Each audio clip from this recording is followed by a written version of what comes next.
was one of the best claps I've ever done in my life.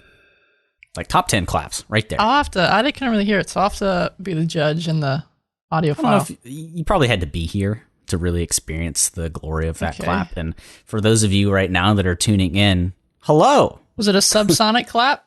It might have been a subsonic clap. The sad thing is, I'm just thinking the people listening to this gonna have no idea why the hell we clap, and they don't. If you don't make podcasts, you don't know what the hell it claps for. Well, here's a little, celebrating sight view behind the scenes. Whoa, we gotta sync up our audio because we don't exist in the same plane right now.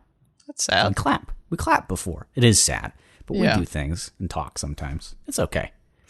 So that's we sync up our audio. So if you hear some clapping, which I'm sure we have in the past, that's what the hell we're talking about. That was a really good clap. Maybe, you know what, maybe Ryan will keep... No, probably don't keep it in there because it peaked. That was probably a mediocre clap anyway. We got some chatting to do after the podcast if you think my claps are not gold star worthy. I feel like you can't be a father if your claps are subpar. I feel like all fathers have just insanely loud claps. Yeah, were you ever in those, like, not recitals or whatever, in some sort of thing where you had to be on stage as a kid? Yeah. I was in band. Like in elementary school? Oh, I was in theater as well, briefly. Did I know that? I think so. I'm pretty sure I told you I was the white rabbit. Yeah, I think I remember that. Yeah. Oh, okay, my ears and whiskers on my dear paws. How long ago was that? That would have been 5th grade. Oh, damn. You still have it memorized. You have a mind of gold, don't you? Thank you. That's why you got all that D&D information in your brain, huh? Unfortunately, yeah. I've shoved out all school knowledge. And speaking of that, hello, welcome. This is the Dungeon Crawl. We cover D&D topics that we do, usually on Tuesdays, which we're returning to that now. Yeah. As of this week. You'll notice we did not post an episode last week on Thursday, which we ended up doing because all of the virus stuff going on. We needed an extra 2 days to chill out. So now we're back on Tuesdays because I like them better. Works better for Ryan's schedule. Works better for us all. He's Ryan. I'm Ryan and he's Braxton. That is me. We're the Dungeon Crawl. We're the Dungeon Crawl. Yeah. Oh, we synced up there. Yeah. You know what? That's kind of creepy. It's like we're the same person. Kinda. Yeah. Or at least multiple heads of the same person. Yeah. Same brain. That's a weird thought, isn't it? Would we have 2 thoughts? Could I hear your thoughts if we were connected, or would we be separate? I think we would have our own separate thoughts, but I think we'd be controlling the same body parts, unless maybe you were the back leg, you were the bottom half, I'm the top half. I think it'd be that way because our brain already is sectioned out and controls different parts. But who handles the bottom? Like so I'm eating, I guess. Yeah. So I handle the food and whatnot, unless you want to use the feet for that. But you can decide where we go. That's true. I mean, you go on walks and run more than I do. You probably should be the feet. Yeah. I don't think we get to decide that, though. Yeah, maybe. Like if the Mad Mage of Kavath just decides to mix us together, I think he gets to choose. I feel like there are different types of things of this nature. We could either be Frankensteined into this, by the good doctor himself, Dr. Frankenstein. Little known fact, a lot of known fact. People will tell you this. Frankenstein's not the monster. It's Frankenstein's monster. Frankenstein, he is not a chimera. Or Frankenstein. And speaking of those, that's what we're talking about this week. Chimeras. You're probably wondering why. Kind of came up. We talk about monsters on occasion here, Every so often. Every so often. We've talked about hags before. We've talked about gnolls. Good. Gnolls. What? You hating on the gnolls, man? I'm kidding. They're so cool. They're good. They do cool stuff. They've got monster. I don't know about the best. We've already talked about this. They've got a wide range and they're versatile in what you can do with them. Which Chimera, I don't think they are in D&D. No, I love them though. Yeah. Yeah. Not in the D&D respect. I don't know a lot about them in D&D, but what I do know is that they're in a lot of pop culture, and you've probably experienced them too, at least in a video game or a book or something, right, Ryan? Yeah. I mean, so the problem is there's a chimera that everyone knows is like the mythological chimera. Mm-hmm. Then there's the overarching word encompassing term that is a chimera. That's true, which I've seen that as I've kind of rallied up the things I have experienced in different video games, mostly video games. Anime has a lot to do with it. But anime gets weird. They just like using cool English words. So it's what happens. And then a huge perpetrator of throwing chimeras into everything is Final Fantasy. It's done it in every one up to 11.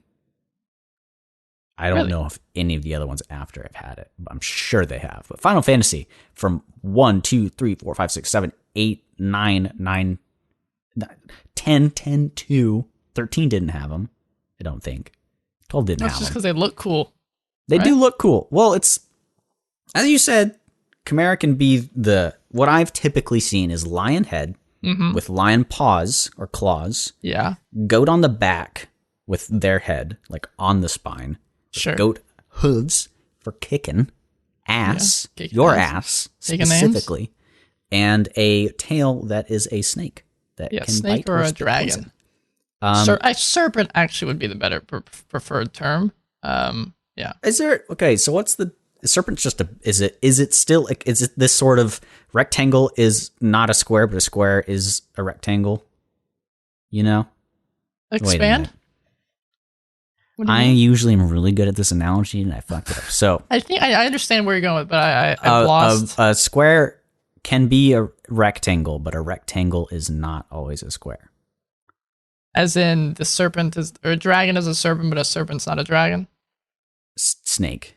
Yeah. What's the difference between a snake and a serpent? I guess is my truncated question here. I don't know. My head hurts now thinking about all this. Maybe you need another head to do. Anyway, typical form from what he's trying to say is lion, goat, and the snake, serpent.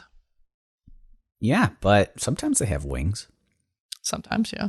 Sometimes they don't have any of those three things, like in Hunter x Hunter, or for you lesser weebs, Hunter x Hunter. Nod at other people who may be listening right now. I'm sorry. The Hunter x Hunter had an entire arc called I'm going to try not to spoil things. I don't think this will spoil too much. Called the Chimera Ant arc. Now right there, Chimera Ant.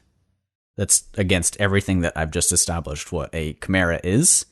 But Ryan said earlier that chimera can be crafted, or it's a name that regards something that has been mashed together from other things. Yeah, specifically it says an organism containing a mixture of genetically different tissues. Yeah, which I used to think chimera were only that specific lion, goat, snake thing. Or serpent, you know? That's just from the old Greek mythology. Yeah. But I'm incorrect. And typically in the mythological sense, the goat was the one that breathed fire, which seems odd, doesn't it? Goats don't breathe fire everyday life. Well, I wanted to save this one for later. I'll come back to that. Okay, put a pin in it. I'll come back to that. Put a pin in it. I will forget, though. I'll put a pin in my note then. All right, cool. Put a pin in it. I've got it on my notes here, so we'll be okay. But for Hunter x Hunter, the Chimera Ant arc starts with this queen ant can consume organisms and then pass those traits on to her children. So depending on what she eats, it's either more powerful, more versatile, whatever. And she, for some reason I can't recall, really wants to give birth to like a really powerful being. And she keeps looking for something that will satisfy her hunger. And she ends up eating things like a goat. There you go, Chimera, whatever. Snakes or I'm just listing regular Chimera things. I'm not doing very good at explaining this whole portion. Right. Anything you could think of that would be in a jungle, she ate and birthed it out. And whatever it was, it would turn into. It would be the silliest looking stuff. Eventually, she starts eating people, which is great. It's real cool. And so it was just like a combination of all the things she was consuming. Yes. So eventually, when she ate people, it would be a person with the legs of a cheetah. So she could just create hybrids of anything. They would be ants, even though they kind of didn't look like them. Interesting. So this is one of the examples where there's not a lot of specification. It's literally just make things together with their genes. But they were always super freaking strong and really had a characteristic of whatever portions were together. So that was always fun and cool, and it brought a lot of variety and made the writing pretty interesting because it was a creative way to have whatever power of whatever animal you wanted in a villain. Eventually it got super cool, and like I don't even know how the big boss of that arc was made that way or why he was super strong, but he's one of my favorite villains ever. Be how they can be in D&D as well. You can have weird, don't have to stick, and we'll get to the stat block and stuff later, but it doesn't have to, while the stat block exists, you don't have to keep that one. You can expand off of it and add other random animals to it and changing how it perceives and how your players interact with this beast. Now, a lot of what I like to talk about when we mention animals is the fact that D&D is something that can change a lot. So yeah, whatever you want. I want to say, like, especially for the Chimera, keep that in mind. If you want to take stat blocks of monsters you like and have your villain create Chimera for your people to fight in their den or something, that could be really freaking cool, especially if you've got players that know monsters really well. Or you're playing with characters that are hunters. This could be a cool one-shot. Wow. Yeah, think about that. Like if you've got characters for a one-shot and some of them are rangers, maybe you could trick them up, because I know Ryan thinks the ranger isn't the best one-shot class to go as. It can be tough. Yeah, it can be tough. So you could have like an entire sort of hunt going on with Chimera in a one-shot or something like that, or portion in your campaign. But a lot of stuff I see, Ryan, is especially in anime, rather than having an actual Chimera in it, they use it as an insignia. And maybe you can tell me why. I don't know if you'd have the answer, but I'll try. For one, in Bleach, they have an enforcer called Avon with a deer's head and legs and long lion-like mane. It's got the classic snake at the end of it, but in a lot of anime, there are insignias. And I think in Dragon Quest as well, they have an item called a Chimera wing, which I think lets you, float or transport back to where you're wanting to go. It seems like true to the nature of what a Chimera is, an amalgamation of anything. Games use it as whatever the fuck they want, or anime uses it. I think it's also just it's a cool word, Chimera. What the hell does it have a name? Chimera. It kind of rolls off the tongue and sounds badass. And then everyone, I think it's almost a term and a beast that everyone at least has heard of, just because it's been in pop culture and mythology for generations and generations. So you say Chimera, everyone has at least something in their head of what it will look like. So it's a very easy beast and object to just toss into something and immediately get an image instead of having to create something up. So this is not a game I've played. I've got a friend who absolutely adores it, and you may even laugh at me for bringing it up. But I think one of the coolest flavor that's been brought to a Chimera is in the MMORPG Wizard 101. Sorry. Do you know about that? No, okay, so I've only heard of it in passing. That's about it. This thing's been around since I had a tube television in my room when I was a kid, and it was a commercial for the online website. It's been here for a while. They recently went through a big revamp. I've never played it. Again, I have a friend who enjoyed it. It's on Steam. But to truncate this, the Chimera in that game has wings, and it's got a dragon, a lion, and a goat. So the dragon does myth damage. Lion does life damage, which you can probably think about as just general vitality. Yeah, hell. And the goat does death damage, which, again, connecting to the thing that Ryan put a pin in ago. I'll talk about that. But they are of the... Sounds very similar to the D&D creature. It's very similar. And it's of the spell school, magic school of balance, which I thought was a really cool conceptualization of putting things together in one being, having them be balanced. Yeah, having them work together. Yeah, because I always think like the way to take down a Chimera is to appeal or abuse different weaknesses that the portions of the Chimera have and make them fight against each other. So the fact that this is about balance. That's really cool. There's 2 different spins you could do on Chimera. I don't know if like in D&D it allows you to do that or describes that at all. Like gives you any sort of, how the monster might react to players. Yeah, I mean, so you can think of it similar to how Braxton was saying it. Think of the Chimera in D&D in thirds, where there's the dragon head that is very prideful and wants to gather its gold and treasure, wants a hoard of trinkets. Then you got the lion head that is very territorial and doesn't will attack anything that breaches its territory or mentions its territory. Can be within like a mile radius or 10-mile radius. That's a little selfish. Yeah, but then you get to the goat, and the goat would be much more on the stubborn side. And so, like Braxton mentioned, trying to appeal to these different perspectives, and it is still very animalistic. It's not a smart creature with an intelligence of 3. That's what got me, but I guess it makes sense. Yeah, it's not. It just kind of reacts on instinct. So it is 3 basic animals. So yeah, you could appeal to its gold, to its dragon side by giving it trinkets. But that I would say that's probably the only way you could get this thing to not attack you is by giving it something. It also can't speak, so be careful. I just had a random idea.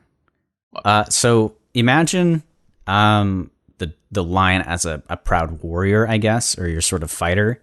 The goat maybe as your crazy, chaotic, evil sorcerer who maybe is into necromancy and lightning stuff. And the dragon, of course, maybe is like I don't know what the hell you'd do there. Dragons are dragons; they're themselves. All right. If you could liken the dragon to a type of player or class, what would it be? Sorcerer. Yeah, that makes sense. That works. And I don't know why, but I had the idea of like, some sort of evil wizard getting 3. Oh, that was a loud noise. Getting 3 players, not even players, maybe NPCs, like a proud knight, a cool other wizard that was maybe their apprentice, and a necromancer together and trying to get them, and also having a dragon, a lion, and a goat, and somehow mixing them together in an experiment. Stitch them all together. Yeah, wouldn't that be cool? Yeah. Let's give you guys some ideas, because if I recall, the Chimera in 5e is not that flavorful as a lot of monsters in the monster manual are. No, it's not super in-depth. It is cool. It has 3 attacks a turn for each head, obviously. Mm-hmm. A lot of it comes down to how you interact with the world and with its flavor text, and then with how it interacts with the party that's coming to fight it or has entered into its territory. So how, and this is always my question, and I know it's vague because it depends on your party. How strong is it? Because I'll have you know, in American Dragon Jake Long, it's listed as one of the 13 greatest threats of the magical world. How does it compare in D&D? Hang on, did you just whip out some Jake Long lore on my ass? Oh yeah, I love that show, dude. Oh my god. That's a good show. It's definitely not that strong, but it still can be pretty nasty. It's a CR6. That's low. I mean, not really. It's not that low. How much health does it have? It has 114. That's low. That's not that low. For like a party of like our party at level like 4 or 5 could have killed that. I don't think that on its own. On its own, yeah. But also, you got to keep in mind it can fly. It has a fly speed of 60 feet. That's fast. It's gonna catch you. It can get out of range of a lot of attacks that way, or fly at you and like make you go prone by pouncing on you. Sure. Can pick you up, obviously, with its claws instead of attacking you and dropping you from a very large height. You could have it, pick up rocks as well and drop it on the party. This is very much, think of it like a lion that wants to play with its prey. It's hunting. It's playing with its food. It's not just going to outright kill these people. It's going to be dropping rocks, dropping people, hopping in for a little scrap, flying away, healing back up, coming back later, going to continue to pester them until the party reaches its lair and finally has to fight it. think of it like how there's a big mountain range and the players have to cross this barren, desolate wasteland to get to their location, get to wherever this chimera lives, and it's just continually pestering them along this path. There's nowhere for the players to hide except for behind the rocks that it drops on them. It can be as nasty as you make it. That's a lot of monsters. Very, very good point that you often make. It seems pretty boring, but I guess the thing that surprised me when I learned about its stat block, there's something I liked and something that I didn't like. It's not smart. Yeah, not at all. But then I guess it makes sense because it's 3 pretty basic animals. And then I went, well, dragons are typically pretty smart. And I mean, upon further investigation, it can't, the only language it understands, and this is a nod to some intelligence from dragons, is Draconic, if I'm correct. Yep. It can't speak. So, yeah, it can't speak.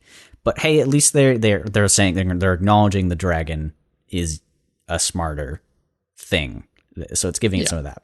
So, with that theme of balance, I guess, or that theme of being mashed together, so you've mentioned the attacks represent parts of it each as well, but how the stat blocks, do they represent like what we would typically attribute to those 3 animals? Yeah, so the bite is connected to the lion head, which gives it a 5-foot reach and then some 11 average damage. Then you get the horns, which is of the goat, obviously. And it is also very similar. It does an average of 10 damage. You have the claws, which is just straight from the lion as well, from the front. An average of 11 damage. Then you got the dragon head of the fire breath. And it says it exhales fire in a 15-foot cone, which isn't that big, but it's just a close radius. And it's a DC 15 dex save. And they take an average of 31 fire damage on a failed save. Oh, that's pretty good. Yeah. And it recharges on a 5 to a 6. The way you could also look at this is the specific picture that they have in the monster manual is kind of showing the dragon head is on its right side, the lion head is in the middle, and the goat is on the left.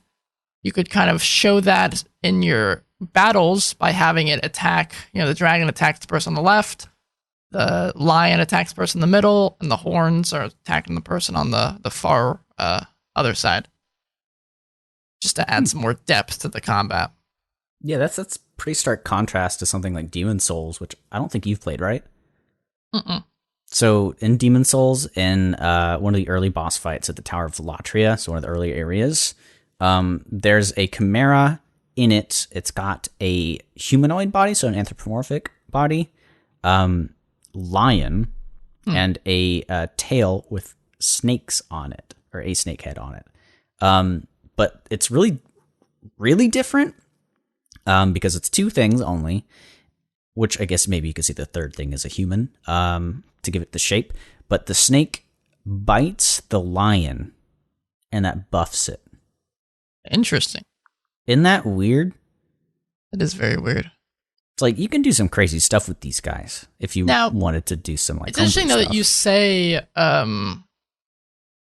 shoot, I had it, but you said something that got me thinking about it. There is another beast, another animal that exists in D&D called a Gorgon, and these I hate that. We need to talk about this at some point for sure, because Gorgons aren't what Gorgons are in D&D. Yes and Medusas are Gorgons that you all are thinking of right now. Yes, but the Gorgon itself, the bull beast that I'm referring to, has a petrifying breath similar to what you typically would understand as the Gorgon. And we're not going to go into this creature in depth because it has no relation to the Chimera besides the connection between Chimeras and Gorgons, the offspring of Gorgamera, which is the procreation that a Chimera has with this Gorgon. And it basically just changes the dragon head to a bull's head and gives them a putrid breath attack. So a Chimera fucks a Gorgon. Yep. And the dragon goes, you know what? I'm a recessive trait, which I wouldn't think so, and the bald takes over. Yeah. That's real. I definitely did not know that. You never heard of the Gorgamera? No. It's cute, man. No, it's not. It's not cute at all.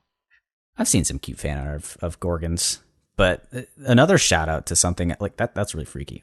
Kind of contrasting the snake biting the lion, making it more powerful. But in Borderlands, I take that back. It's the you're correct. Is the goat head that disappears, and now it's the dragon, that makes Gorgon head, and the lion head.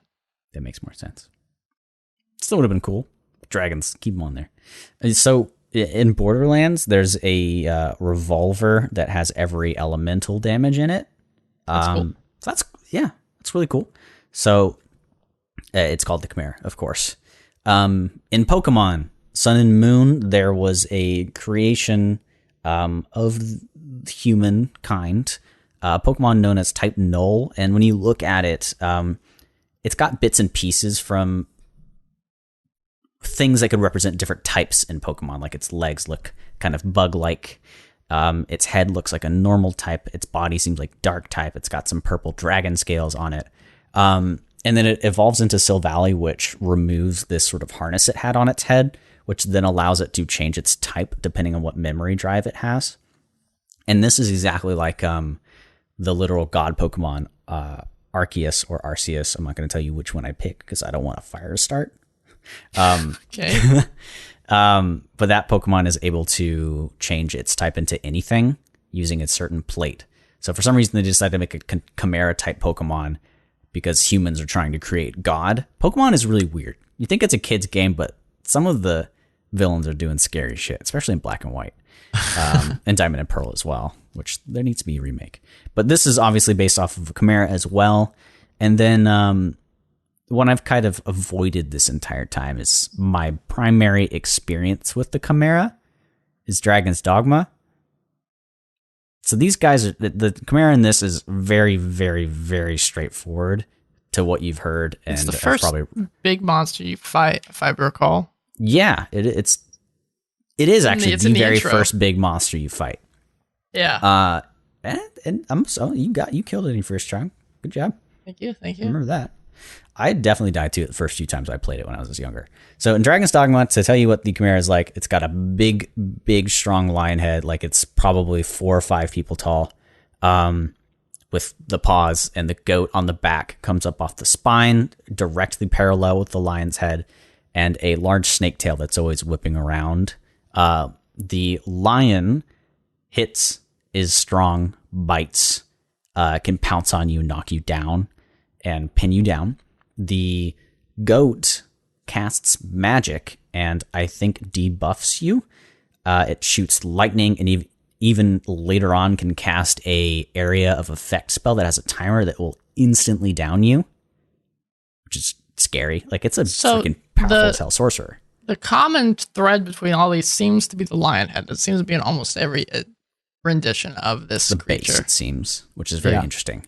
The snake is it spits poison and can bite you and make you poisoned, but it can also be cut off, and fire can be set to it to prevent it from regrowing, which is like the Hydra in the game and the Hydra in Greek mythology, which this game is really based off of. But my favorite thing that I would love people to add to their Chimera in D&D if they use it is the mechanic in Dragon's Dogma where you can climb on shit and fucking whack the hell out of it. Or use Dire Gouge if you're playing the best class. You can do that with any monster, though. Yeah, but like, it's so fun in Dragon's Dogma. It's like the monster to do it to because you need to take things down one by one to kill it. You've got to knock down the health for each thing. You can chip the health away by hitting the lion's head over and over, but after the lion's head dies effectively, which actually I don't think it can in Dragon's Dogma. That one's always alive. So if you try to kill the snake or the serpent on the back, it lops it off and you get a huge chunk of health cut off. Then you go to the goat's head and you can kill it because it's hitting you with a lot of area of effect magic. And you don't want that shit because maybe you're playing a fighter or some sort of sword and shield guy. You jump on, you climb over the lion's face, which is scary because he can whack you off with his paw. All the cute guy like a cat scratching his face, you know? And then you jump up, get on that goat, and he starts bleating at you, and it's hilarious, and he looks so dumb because the goats have that look on their face. They're cute. And then you whack at it, and it dies, and then you one-on-one, mano-a-mano with the lion, you know? They have different resistances, like the goat is obviously strong to magic. The lion is really weak to magic. So this would definitely make the Chimera, if you were to put in D&D, a lot stronger.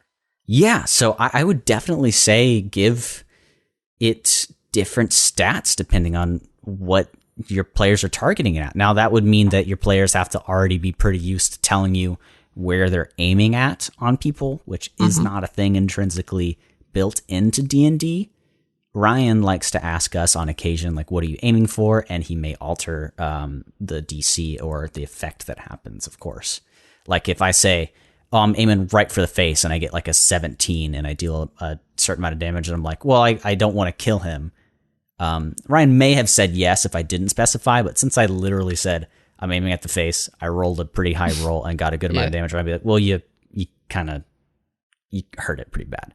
So if you start implementing that in your game and you make a Chimera, I think that's a way to make it more interesting, is give it a lot more variety due to whatever things you ended up putting in there. Resistances, like under that tab, you can have goat is immune to magic, et cetera, et cetera, et cetera. But if you aim at the lion, different things happen, you know? Yeah. Are there any ways that you might want to improve it? Because I know there's a lot of stuff not there. Well, I mean, improve-ish. I don't know if I would change. I mean, you could. What I would do is just use different animals, change the heads, change the abilities. Third edition specifically did have a Chimera template and allowed multiple different options and ideas. Obviously, it doesn't really work for 5e. But what you could do is go to the back of the monster manual where these just all animals and creatures. You can go there, find ones you like, and mix it in, or even make your own, like a scorpion. You could have the tail be the scorpion tail, and it stings people, and it's a con save for poison damage or something along those lines. You'd have one be like an ape head, and the big front legs of an ape that comes in and starts beating someone's ass. Which also you could allow it to have a climb speed if you're giving it this ape abilities. Then you could toss in, like, I don't know, an owl head for Pete's sake, and it has wings, so it can fly a little bit now, and it's obviously not as sick as a dragon, so it's maybe 30 feet instead of 60 feet. But it can peck now and can do some little pecking damage. Which one would be the leader? I would say probably the ape at that point. But the point being, you can change stuff and go crazy with this base structure of a Chimera. 3 animals together. The only issue you might run into is then the balance of your party, as this will obviously tweak the challenge rating. That is very true. Yeah, but please, get nutty. Don't be afraid to get crazy with the players and really get into the idea of what these creatures will be thinking. Again, like we mentioned with the dragon, how the dragon head would be out there wanting to raid and plunder and to accumulate a horde. And you can appeal to its vanity to get out of combat with it. The lion head wants to just go out there, hunt and kill powerful creatures. The goat head is very stubborn and likes fighting to the death, but the lion itself may not. So they're bickering and flying away and going back in. Isn't that weird? That the goat's like, bruh, nut up. The lion's like, dude, nah. Yeah, they're trying to get out, but the goat's still fighting along the way. So if you're adding different monsters, different creatures into this, think how their base form acts, and then how they will all interact together. Yeah, it can make it very interesting. And what I love in games, especially, sometimes it can be annoying because it feels like we're using an asset, but I feel like this is a good, like, early mid-level monster to use as, like, a boss at the end of a dungeon. And then, maybe you introduce your big bad and he just throws like 2 Chimeras at them at once and they're different each. It's I also, think it can be used pretty well later on. It's a good way to make your players not know what you're throwing at them too. Let's say you have a whole group that loves D&D, reads through the monster, and maybe they're DMs themselves. If you throw something that has an ape head, scorpion tail, and owl head, they have no idea what the hell you're throwing at them, but they're probably gonna be excited. I don't know why, but I just had the thought of is it still a chimera if it's 3 of the same monster? And particularly, I thought of 3 penguins together, and I do not know why. I don't think so. I think it specifically says different organisms. Yeah, that would be a Cerberus or something like that. Now, the biggest thing we haven't touched on is how the origin story of the Chimera in D&D is different from everything else. In some manners, in some lores and whatnot, it's said that the Chimera is stitched together by mad mages and whatnot. But in D&D, it has at least 5th edition, has a very specific origin for it, saying that this beautiful bastard we've touched on before in our, we briefly touched on him, not really. But the Prince of Demons himself, the Demogorgon, beautiful Prince of Demons, was summoned to the material plane by a group of mortals, by, not the smartest of mortals. And he hung out on the material plane, took a look around, and was so absolutely repulsed by the beasts that surrounded him. These normal one-headed creatures, and he's walking around with these big, gigantic heads on him. He's so disgusted that he decides to transform these creatures that he sees into a strange and horrific amalgamation, which created the first Chimera. And then he left. See you guys. Have fun. I'm looking at some... Whenever you tell me about a monster that's like really strong, I always look it up during the episode. Yeah, the Demogorgon. There's a lot of different depictions of this guy. The Demogorgon itself? Yeah. Is it one person or are there several Demogorgons? No, it is one specific Prince of Demon. It lives in the Abyss. He looks so cool. The typical form of him is tentacle arms. Yeah, tentacle arms and I hate it. Nasty looking 2 heads. Yeah. Like, oh my lord, dude. This guy they can be depicted as primate heads as well. But yeah, he's a nasty son of a gun, and we will probably cover. We honestly should maybe real soon have a podcast really cool. About the demon princes. Well, they use an appearance, even on a small scale. Like maybe there's a dog with a cat head and a rat's tail in a town that's had some sightings of weird, monstrous animals showing up. And then you end up finding a request to kill a dreaded beast with the head of this and that, and there's some guys in the tavern that are like, oh yeah, I fought this guy. My arm was bit off by the lion. At the same time, I got a lightning bolt scar on my face. Man, what a from badass. the goat. And you're like, what the hell? Everybody's like, what the hell are you talking about? Were you fighting 2 or 3 things at once? He's like, no, it was the same monster. And I barely got out alive. Like that sort of thing. And then later on, many levels down the line, I don't know how strong this boy is or even if he has a stat block. The Demogorgon. He does, yeah. But he shows up. Very strong. And you find out he's been, maybe somebody's opened a portal and he whips his tentacle out and like grabs things and spits them back out. Yeah, he's one of the demon princes along with Yinogu, so they're pretty strong boys. God, man, these guys always look so cool. That's why early level D&D can be boring, but when it builds up to this, it's so fun. Yeah, we'll do a podcast on the demon princes and the devils. I don't know what they're called, devil something, but we'll do that. That'll be fun. Devil princes. Devil lords. I don't know. There's something. Man, the devils are so cool. Now, so before we get lost in other cool things, the ways you can use the camera we've kind of touched on, but a very brief little plot hook that you could have, the bounties, and because they are basic creatures themselves and they roam the lands, at least in their territory. So there could be in an inn, there could be someone asking help to kill this beast, or the party's traveling somewhere in a mountainous region and comes across an injured traveler that's just bleeding out on the side of the road, and the traveler implores the party to just leave them, to run while you have the chance, until the party hears a lion roar from the sky, and then breath following this fiery breath following this flying creature as it heads back down to them. And it will just, like I said, just continue to pick off at them until they have no choice but to go kill this guy. Honestly, they probably just go kill it just on principle because it just keeps pissing them off so much. Yeah. Oh, I just remembered. So, my only experience with a Chimera in D&D, which has happened, but it was through listening on the Adventure Zone. So, I was in college. Shout out. There are good... I'm just kidding. I was playing a video game. Okay. In my little... I had a nice bed that was raised up very high. I talked about this before. I might even have said it on the podcast. It's like a little den underneath it with a carpet and a bean bag. I was playing a video game, listening to the not the dungeon crawl. They didn't exist at that time. I was listening to the Adventure Zone. Holy cow. And it was the part where they...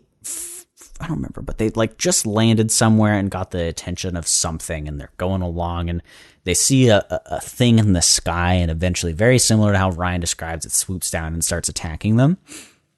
Hoops Juice / Justin McElroy, he climbs on it, and he does a freaking reference, and he goes, either says he's been playing or he's been thinking about Dragon's Dogma, and he says, I'm gonna jump on it Dragon Dogma style. And I was literally playing Dragon's Dogma, and I shat my pants. Yeah, the freak out moment. It was really cool because it's making me want to play that game now. And the choices, if I want to fight Chimera in this game, to keep it relevant before we go super waffly, it came out on the Switch. What? Yeah, well, you've bought it on every single platform. Everyone except for PS3 and the Switch. I haven't bought it on the Switch yet. Yeah. It's been on sale many times. I don't even care. I'll buy it for the full price. But, if I don't play it with mods, I may get severely bored because I've gotten all the trophies on PlayStation and have played it to hell, and I've gotten my ideal build. I could kill a Chimera in that game with the back of my hand, with one hand tied behind that back. And if you don't have a Switch, I'm sorry, because good luck finding one for the next few months. Yeah, I'm amazed you even got yours. I got one just in time. Just in time. Those Joy-Cons are my two favorite colors, man. It's like the Chimera, the Switch is. You can get two different colors. You can buy Joy-Cons. You can buy another special edition Switch, pull one of the Joy-Cons off of that and put it on there, mix match. Whoa. It's like a little Chimera of a video game console. So would you use a Chimera in your game? I love them, yeah. I would try to make it as spiced up as I could, though. I would. So you would have used the one in the Monster Manual. Yeah, actually, if my players are listening, maybe or maybe they're not, my current world, I'm trying to keep this as down because I don't know if they listen. Things are getting mixed up, and there seems to be right now different worlds colliding. Kingdom Hearts? You've been playing that a lot lately. No, I've been dabbling. Yeah. So in my world, since they're dealing with different worlds colliding and having to interact with both of them at the same time, maybe Chimera do pop up because perhaps an animal got spliced in some way. There were two things standing at the same spot in different worlds, and they got spliced. In one world, there's a goat lion, and in the other is a lion goat. Sure. That could be interesting. That could be interesting. I may do that. Hopefully they're not listening. It's not too big of a spoiler, but they're still learning about everything. My fears of saying too much about our game. But you write a lot more than I do, which, man, my session last time went really, really well. It was so great. I can't explain it eloquently enough. There's one. I thankfully have a player in my campaign that takes a lot of notes. I'm going to want him to send them to me because he probably takes more notes than I do about the campaign. So it's nice. Yeah. But we had a nice long 4-hour session because all of us we got our hands under our butts. Yeah. We can't do much with the state of the world. So we had a nice long session, which was a really good time. Must be nice, huh? Yeah. I wish ours went back. I should suck it up, Ryan. I really should. But if you guys don't know what I'm talking about, I don't know if we mentioned this, but we, hi JD, have not had Ryan and I's session for some time. We probably mentioned it last session, but I think we did. Yeah, long story short, it's important for my character right now, and I don't think I'd be into the session, which makes me big sad. But yeah. So Chimera, Ryan, you don't as they are in D&D, like the sheet first. What's your opinion on that? Do you like or not like? I do. Okay. It's basic enough that it's not too crazy, and but I like that it incorporates all the heads and it can do multiple different things. And sure, you could always say the basic monster manual stuff can be spiced up, and this definitely can be spiced up, but it's not a bad base to jump off from. Right. And my thoughts are the same, and then I'll add that I think it's a great random encounter. If you're traveling around and you've got a decently leveled party, throwing a Chimera at them rather than the typical wolf or goblin crowd, it can be really fun. Yeah, it's not a main course, that's for sure. No. And it's just like, why is this here? And it can be a great hook for something, I think. But they are kind of basic. They do some great burst damage. That breath is strong. That will down one of your party members. And that's not a one action. It's not a one action thing. It can do that along with its other bite stuff. It can bite, scratch, and do something else that it replaces with the dragon breath. Yeah. Which is like insane. That's a lot of damage in one go. It will knock somebody out if you're not coordinated well, like it is, because it's coordinating with 3 people already. So that's a lot of fun. I do think it could use a bit of tweaking. But what do you think about the Chimera as potential for homebrew content? What's your thought? Oh, I mean, that's like 10 out of 10. It's that's what it's built for. Granted, 5e, I guess, not really as much, but the older editions had the templates and everything. And if you look hard enough, there are templates out there as well for 5e that allow you to just kind of randomly roll, and it will create a Chimera for you. So look those up if you're really that interested, and go crazy with your Chimeras. Yeah, I'd give it a 10 out of 10 in sort of versatility for homebrewing, and then like a 6 out of 10 for just the general what it has in 5e. Those are my ratings. You know, give a thumbs up on my video. Watch Mojo. Watch Mojo. Good times, my dude. All the name drops, man, today. All of the name drops. But speaking of more name drops, we also have some social media, kind of. Yeah, do we? It's been thankfully a lot more fun, as I haven't had effort for it in a while, which we brought our lovely friend Jamie on to do some posts, which she would say she's not doing enough for it, but we are infinitely thankful for all the effort she puts into it whenever she can. Because this podcast is for us to just have fun, and I don't want to stress anybody else out with it that gets involved. But give it a check out. Listen to some of the clips and the funny emojis and the comments she puts on it. It's at Dungeon Crawl Pod on Twitter and Instagram. And if you feel like emailing us something that's a bit more in-depth, you can email us at thedungeoncrawlpod@gmail.com. Those are some things you can talk to us at. Yeah, we're always welcome to listen to the crap you have to say. Make sure you rate us 5 stars on iTunes if you think we're good. Say something stupid in the review. I don't know what you'd say, but tell us how much you like chocolate ice cream. Yeah, which actually, hold on. Give me 1 second, because there's a milestone, and not that I like look too much at those, but it's fun to see like tangible evidence of where your podcast is going. And I think we're coming up on a decent number here. Yeah, we're less than 200 downloads away from 3K. It's pretty good.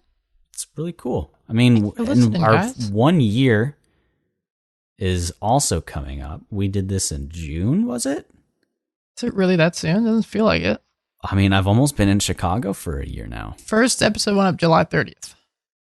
Yeah, so in a few months, like 3 months, right? Yeah.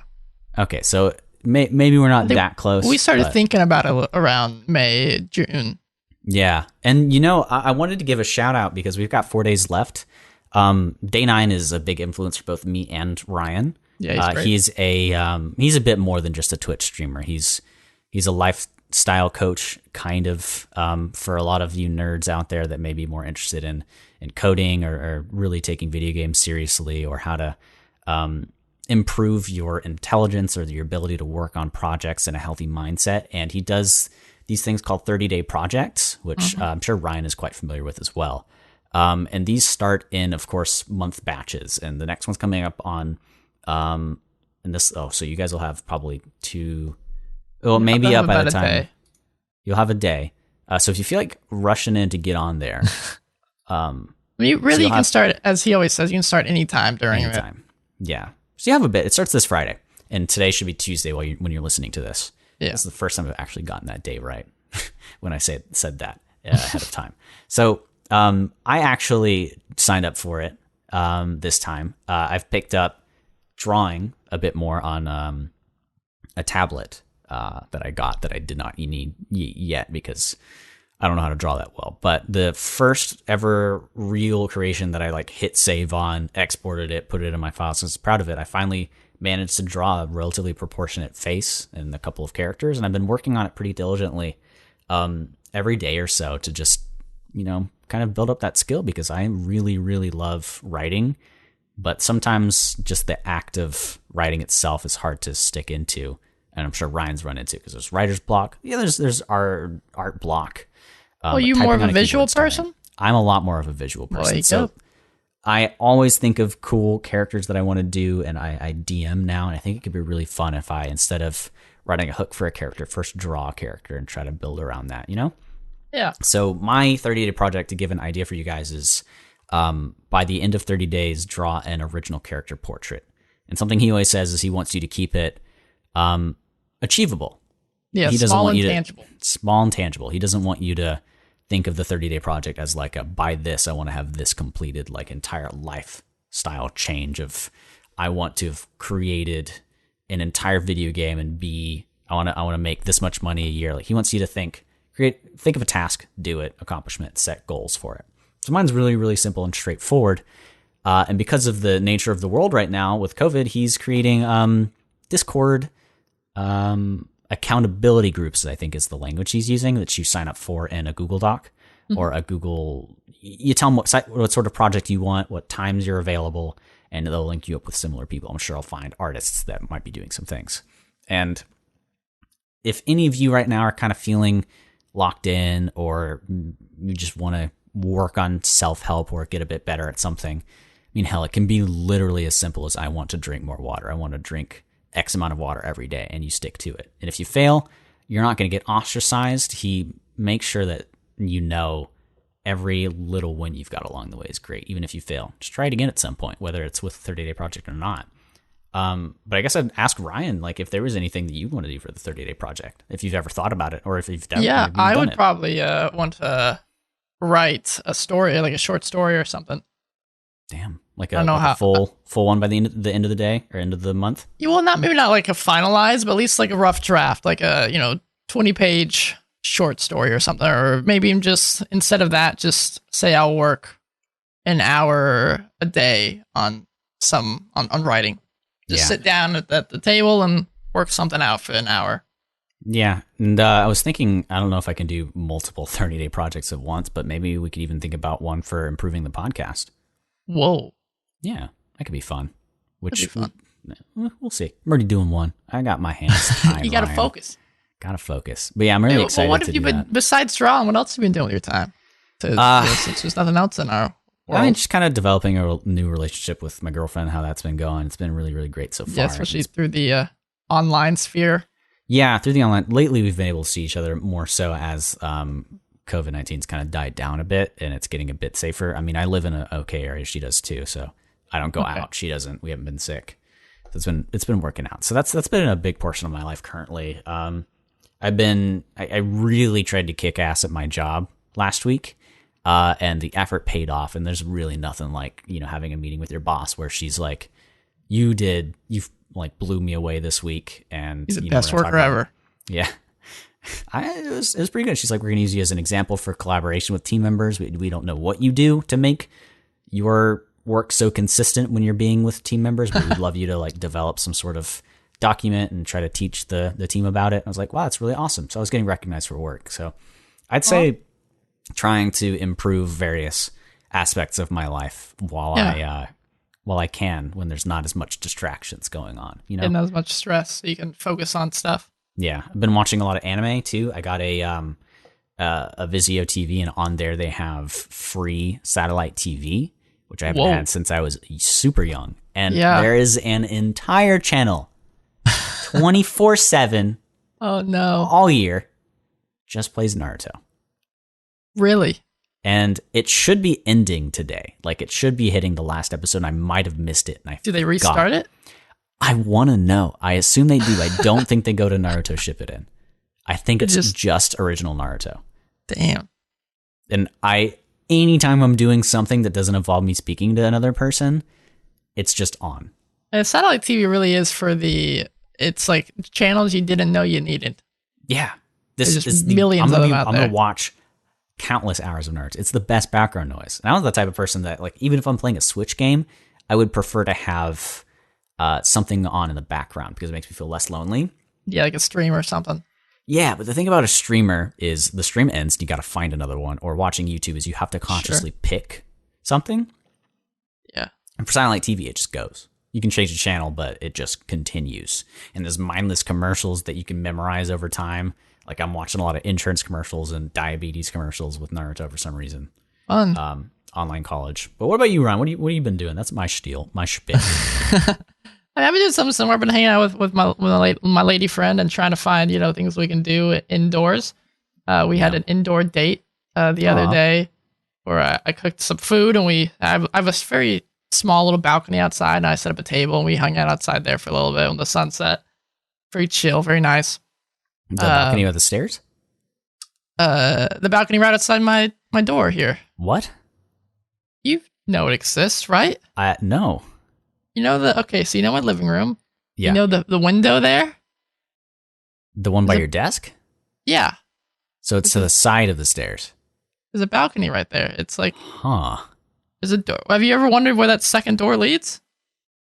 I have never registered that there was a door there. Oh my God. How many times I've have you slept been over in here? his apartment several times and been over there for D&D many times. Yeah, there's a nice little balcony out there. I had no idea. I actually have plans to pimp it out soon, so that'll be fun. Ooh, your apartment? Yeah, well, the balcony specifically. Oh, there's nice. nothing on it right now. Oh, I've been apartment hunting too, so that's been fun. Because my lease is up in August, and I'm able to afford something a little nicer. Ooh, a little nicer, you say? Yeah, if you don't come see this apartment before I move, well, you won't be able to, considering everything that goes on. When I get a new apartment, you better come over here. Damn straight. Damn straight. Plane prices will probably be super fucking crazy, though. Whenever this is all over, I imagine. But besides that, I've just been working, taking it easy. Yeah. Playing video games, playing Persona 5. Ooh. It's fun. It's like basically like playing an anime. Yeah. It's basically JoJo. It's not crazy, though. It's not crazy. They've dived into some heavy subjects right from the get-go. I'm impressed. Yeah. It's I was it's the darkest. Well, no, it's not. Well, I think they dive in. Japanese developers and stuff are less afraid to dive into heavy subjects than Western audiences, I think, are. I don't know why. It's interesting. Like, anime dives into heavy stuff all the time. Yeah, and I think it's just because the first topic there is really, really common in Japan, which is unfortunate.